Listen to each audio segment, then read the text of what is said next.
Hello, welcome back to the channel. In this video, I'm going to create a quick cartridge comparison review between these two CRM tools, which is Zendesk and ClickUp. So let's quickly dive into it. Talking about Zendesk, Zendesk is perfect for teams focused on customer support and sales, offering robust CRM features, AI-powered workflow, and omni-channel ticketing. It's great for scaling business that need detailed customer insight.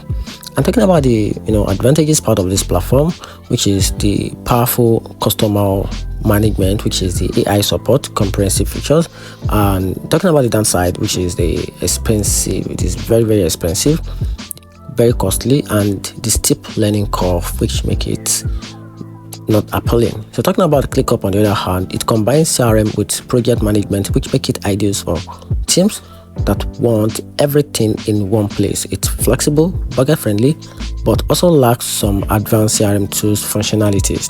I'm talking about the good part of it, which is it's very affordable, all-in-one platform, and it is customizable to view.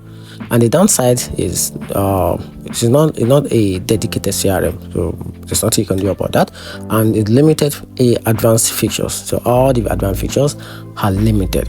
So in my opinion, you can go with Zendesk for a full-fledged CRM experience, or choose ClickUp if you want CRM plus project management in a single tool. And that's it. I hope you find the video helpful. If you did, turn on the notification button and make sure you subscribe for more review.